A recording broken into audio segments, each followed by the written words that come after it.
Hi guys, and welcome to another video. As mentioned in one of the earlier videos, I think it was the three things we can learn from Swedish show in this video. I wanted to do like something like a mini celebration video to celebrate us reaching 1,000 beyond breaking the 1,000 subscriber mark. So thank you very much to all of you guys, whether you are one of my first subscribers or whether you're one of my recent subscribers.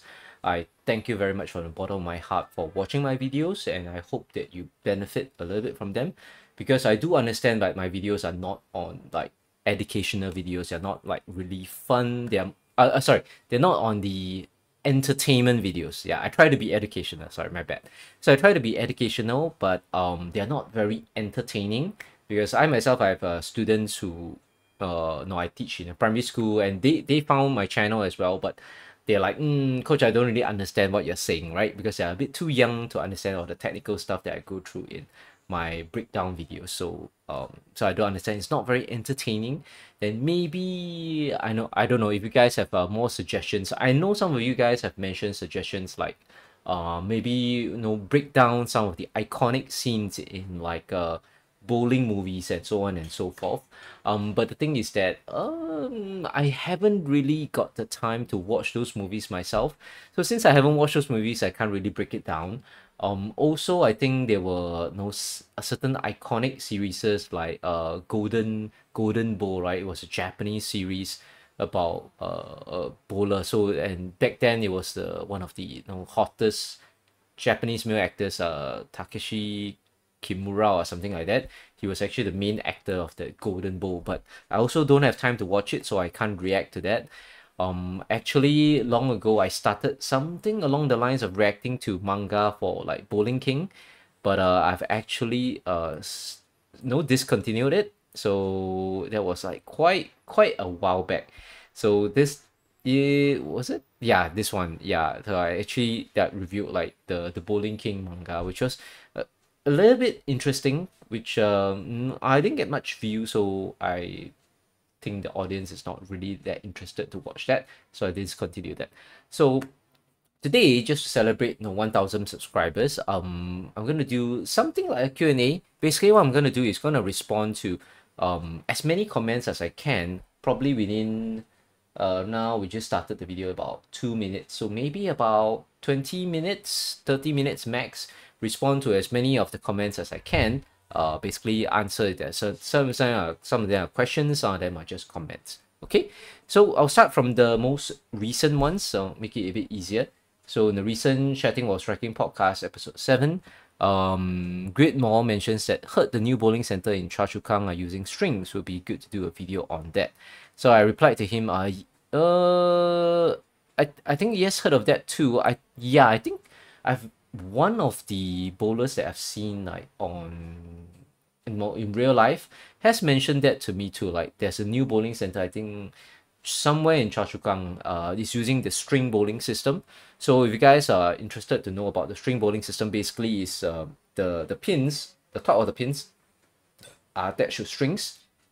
Then when they re-rack, right, basically they will just draw the strings up, and then the pins will all be drawn up into the pin setter, and then the pin setter will set them down again onto their respective spots.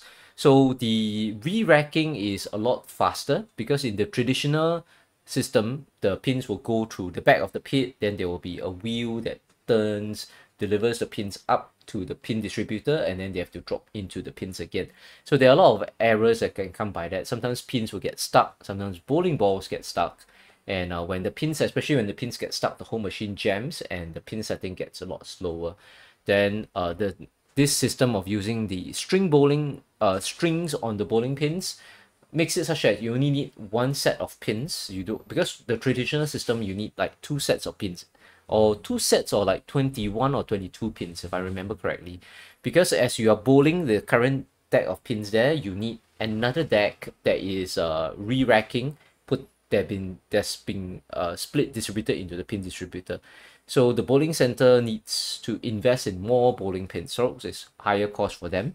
So the string system, you only need one single set, because once the pins go down, you just string them up like puppets, you draw them up, into the pin distributor, and then the pin distributor sets them down. So you need one set, so it's a bit cheaper cost.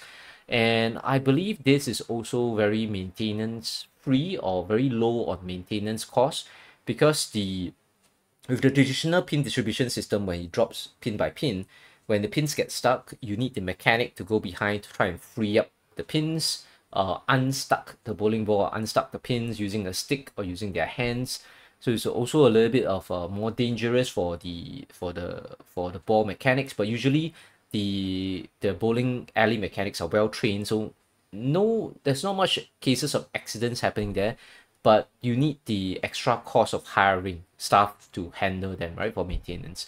But I believe for the string system, I think it's totally like maintenance free. I'm not too sure on that, but according to what I've heard from some coaches, one or two coaches, or like some bowling friends in real life, is that they do not need to hire even a mechanic to maintain like the lanes. Basically, they only need someone to oil the lanes. I think that's it. But other than oiling for the strings, it's totally maintenance free. It's, yeah, I don't know how true is that.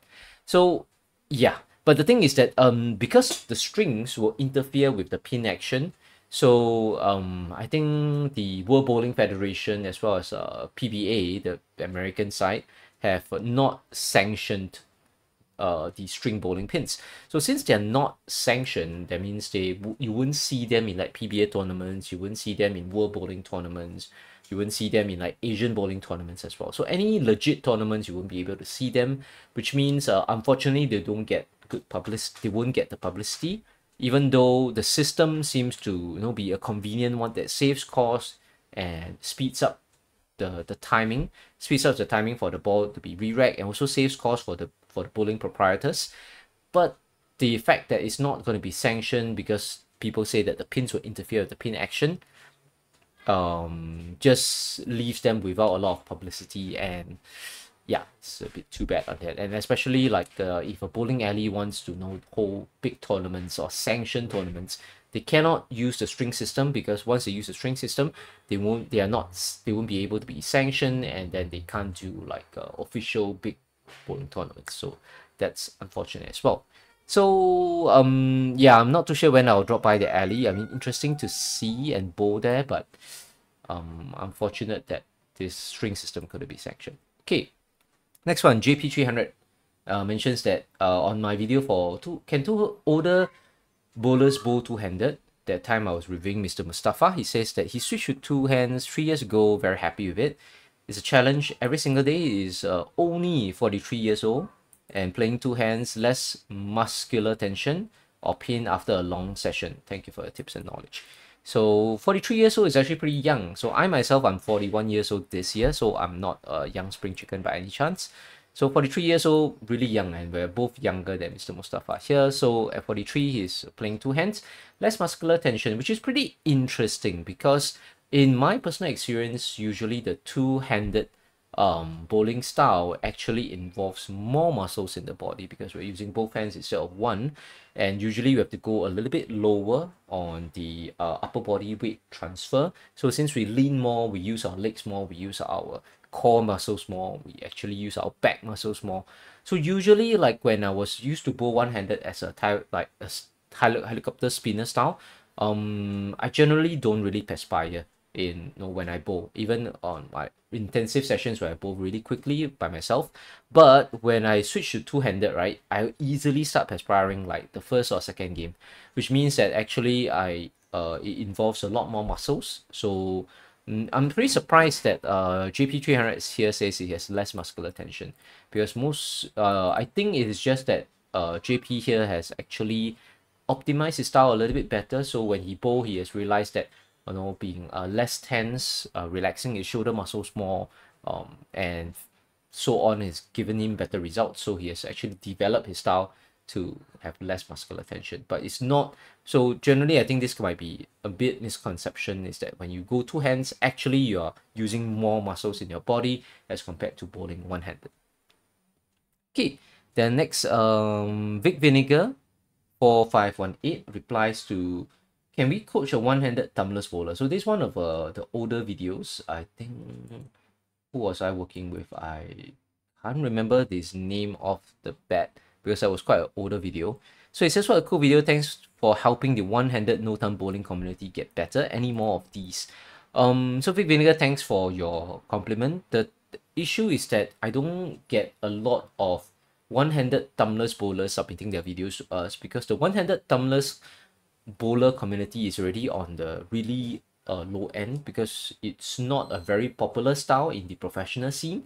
So since it's not getting a lot of television, it's not getting a lot of like live streaming views, generally people are not aware of it. So since they're not aware of it, they don't try it out.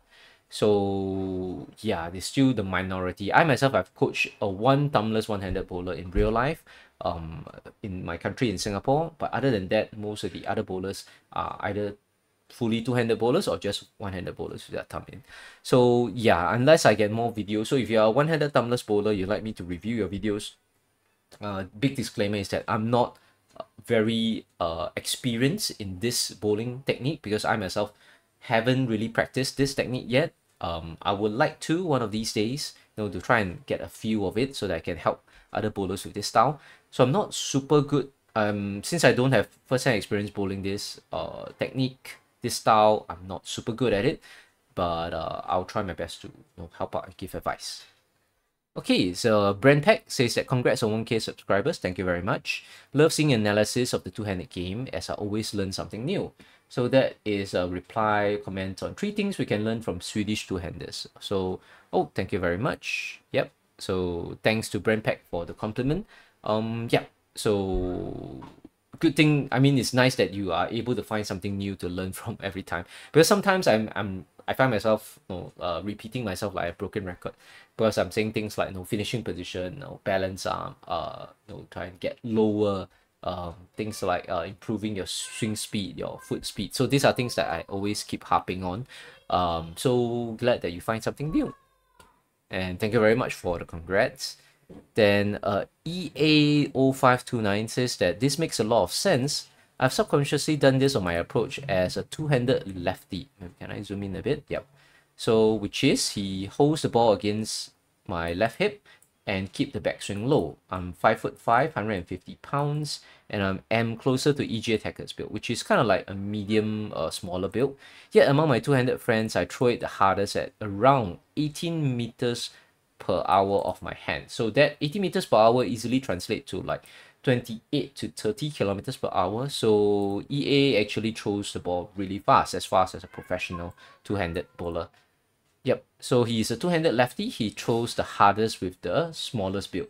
So he was replying to 3 things we can learn from Swedish two-handers, which I mentioned that one of the things that we could learn from them is to hold the ball low and to keep the backswing low as well.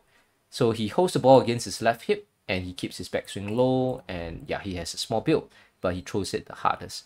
So yep, so definitely works for him. I myself, I'm still slower ball speed because I haven't been bowling that much, and yeah, I haven't had the time to try it out actually. But this is just observations that I observed through analyzing videos. Then Barbells and Birds actually replied that 20 kilometers or 18 miles per hour is slow for sure. I would have way too much ball reaction if I was that slow. For me, 14.5, I assume he means miles per hour, or 16.5 is my speed, which I think is too slow. So 14.5 is my first couple of shots until I warm up. I feel like I use my arm power more than I do momentum, and I've yet to perfect a slide step. So I don't slide, and I think that is my main issue. Okay, so he was replying to my video that when I was reviewing Jason.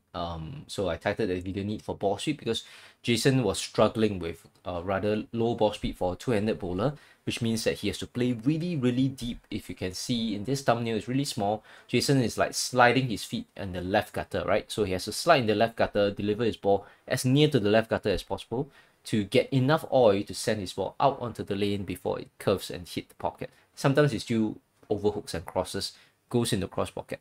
So even for Barbells and Birds, he's mentioning that he uses more arm power and he doesn't slide. So I replied here is that I think some American male bowlers slide less because they feel that they can generate enough ball speed with their arm strength. Yes, because Americans, obviously you guys are built a lot bigger than us Asians. Then, but I still think sliding is generally better as you put less strain on the front knee on the bowler, which helps to transfer body momentum to the ball. Yes, so I started to mention about sliding ever since I think I reviewed I forgot what was there was one two-handed bowler who really good two-handed American bowler who sent me his video, but he doesn't slide. So I started talking about sliding whenever I see a bowler that doesn't slide in my video reviews. So yes, I believe that if you are able to slide, it actually reduces the tension in your left knee. Because imagine if this is the body and you're going forward, right? So if you are like jamming your brake every single time, you can see the reaction from just jamming my finger into my palm here. You can see this like my finger will tremble. So when you're jamming into the floor there, obviously there's like impulses and shock waves that go through your body, and generally it's not good for our knees. But if you are sliding instead, then it's a lot smoother. So it's a lot smoother, then you don't get as much impact in your left knee or right knee, which depends on your left or right. That basically a sliding knee. You don't get as much impact in your sliding knee, and I hope that you can prolong your longevity in bowling. Because bowling is meant to, like golf, bowling and golf is meant to be a very low impact sport.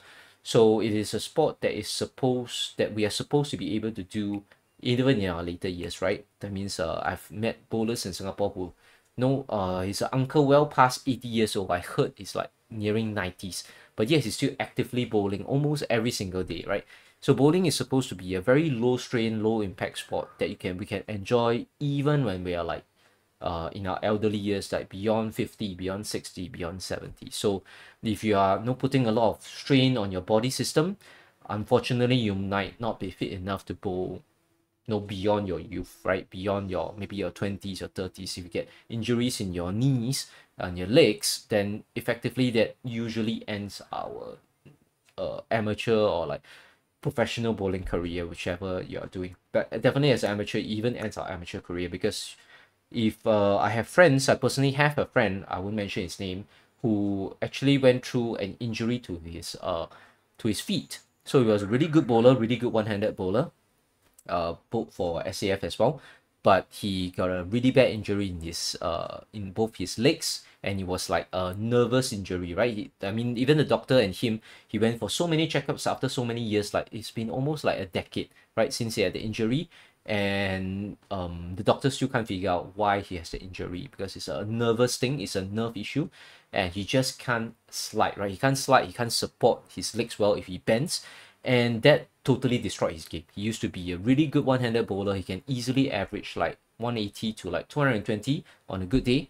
But once he couldn't slide, it totally destroyed his game. He couldn't generate ball speed because he couldn't bend at all. Then he couldn't even balance at the foul line, right? He tries to balance, try to bend his knee, but he will almost it's dangerous for him because he almost feels like he's gonna collapse at the foul line. And yeah, so once there's a big injury to your lower half of your body, effectively your bowling career is over, unless you're doing like just standing there and doing like practice finishing position drill, right? Just standing there swinging the ball down. But basically you cannot generate any more speed with your legs, and that is a big issue. That's a big downer. So yeah, so take care of your legs, take care of your lower body health, because that is important to the sport of bowling. Yeah, and yeah, so I ranted quite a fair bit about the lack of a slide. Yeah, then I feel like Americans, because they're stronger, bigger build, so using arm muscle, they can push the ball a bit more than Asians. So yeah, so Barbell and Butts actually replied, he did a lot of heavy squatting when he was younger, did some damage to his knees, not against sliding, just don't know how he's gonna work on it. I didn't reply to this because generally speaking, barbells and butts, if you are watching this, basically you want to do like sliding drills, right? Maybe I can just reply later, like you want to do one step sliding drills, like what I mentioned in some of my review videos.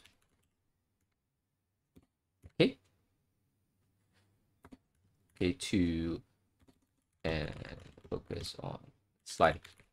Okay, right, so basically to practice your slide, you want to do like one step or we call it basically not step sliding drills. That means you take one step away from the foul line, swing the ball, and then when the ball goes past your knees on the way up, try to slide with your sliding leg and then deliver the shot, and just get used to sliding, right? With the front part of your shoe. Obviously the heel of your shoe is where the rubber, the brakes are, so you want to slide the front part of the shoe. As you slide forward, your heel will touch the floor and it will stop you from going further forward. So you won't slide until you won't slide until your body falls off. You will slide to a certain part whereby your heel, once your heel touches the floor, you will stop sliding. Okay, next, maybe let me do a time check. We're already at 20 minutes, so probably I'm gonna answer a few more comments here. Reply to a few more comments here for the next 10 minutes. Probably end it at 30 minutes. Okay, so Bunker 5696 mentioned that, okay, for me, that's my strength. How about when I got a move left of 25? So this one I didn't reply. Oh, you should reply to a shot. Have you the shot basically I posted is, have you been practicing your 5-5 line? So I've been actually practicing my 5-5 line on this particular bowling alley, because I just felt like it, I guess. So Bunker 5696 feels like his 5-5 line is his strength. What about when I gonna move left of 25? Actually, I don't have an answer for that, because yeah, I mean 5-5 line is generally one line if you're playing like with urethane balls, short oil patterns, and you gotta play really close to the right gutter. But I mean, when you move left of 25, there's a whole different technique, right? So like two-handers are really good at playing like left of 20 and stuff like that, because we have to get used to our ball hooking a lot going in. So I don't know whether Bunker is a one-handed bowler or two-handed bowler, so I can't really reply to that, right? Not enough context. Okay, then next, Get Smart Paul. I assume you are aiming at first arrow and feet at which dot? Oh, also another comment on the 5-5 line. My feet slides around what, 10 to 11. Generally our ball lands 5 boards from the edge of our sliding shoe. Okay. Feet at which dot? Generally about 10, so second dot. Yeah, okay. Yep. So for Get Smart Paul, this is a very good question. So it's asking if we play 5-5, obviously our ball lands at the first dot, which is board 5, so going straight down, right? And then it goes all the way to the break point at the board 5. So, but generally our sliding shoe will end about 5 boards away from where our ball lands. That is assuming that if you land your ball close to your left shoe. But many amateur bowlers that I've reviewed on my channel actually have the ball land much further away from their sliding feet, especially the two-handers, and that is for multiple issues, how they don't get their hips open up and stuff like that. So if you're sliding a lot further, if your ball is landing a lot further away from your sliding shoe, then you gotta accommodate for that. That means you gotta slide, you gotta end up a little bit further to the left in order to play 5-5. But generally speaking, if there's an issue with your fundamentals whereby you cannot land the ball close enough to your left shoe, then if you are trying to play a line like 5-5, you're definitely gonna struggle, because you will find that the alignment, you find that it's very hard to get aligned because you're sliding away from the target line of 5-5. That means sliding to the left, and when sliding to the left, there's a big tendency to either pull the shot in, that means pull the shot left, or if you overcompensate, you will send the ball into the right gutter. So yeah, so that's why good fundamentals, playing 5-5, if you're able to play 5-5, is a test of your fundamentals. And Gorilla Glue Enthusiast, interesting, Gorilla Glue, is that super glue, says that is the most uncomfortable part of the lane for me. Really, anything right of 20, I need a lot more practice. Same, responding to my shot about having been practicing 5-5. Then I replied back then that it's a great line to practice and hone our fundamentals. We have to be able to manage our drift and to and to have a straight swing. Yes, definitely. So if you are able to practice, if you get into practicing the 5-5 line, is actually a great practice line and practice drill. Because if your fundamentals are lacking, you'll find that you are struggling. You struggle at playing 5-5. If your fundamentals are good, that means you can walk straight, minimize your drift, have a straight swing, land the ball close to your left shoe. You'll find that it's a lot easier to be able to play 5-5. So for Gorilla Glue enthusiasts, he probably has a lot of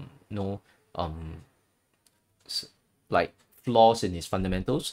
I mean, I haven't seen how he or she bowls, so I don't know.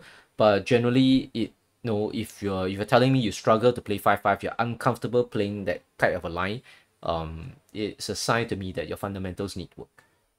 Okay, so it can be things like your drift, it can be things like your swing, it can be things like landing the ball close enough to your left shoe. At the release point, can be things like your direction of your swing. Maybe you don't have a straight swing and stuff like that. Yeah. Okay, then Lamau Fao 9071 says that Belmo's 40, so why not? Okay, so he's replying to this video. Can older bowlers bowl two-handed? I believe Belmo is 40, turning 40 this year or 39. Because Belmo, I believe, if I'm not wrong, is born in 1983 or 1984. He is like 1 or 2 years younger than me because I'm born in 1982. So I'm turning 41 this year. So I think Belmo should be turning 40 this year. So yeah. So Lamau Fao says even Belmo is turning 40. So why not? Yeah, correct. So definitely older. I mean, I think in that review I mentioned that older bowlers can bowl two-handed as well, and I've actually seen quite a lot of older gentlemen in Singapore, in my country in Singapore, actually taking up two-handed bowling. So they're converting from like one-handed bowling to like two-handed bowling, and they are way older than me. They are easily in their 50s, some of them in their 60s. So it's actually very heartening to see older bowlers take up the challenge of learning a new release technique, right? Just to be able to enjoy the sport more. They want to generate more reps. They want to strike more, and yeah. So two-handed is a way for them to do that, and it's good. So they're bowling decently well as well.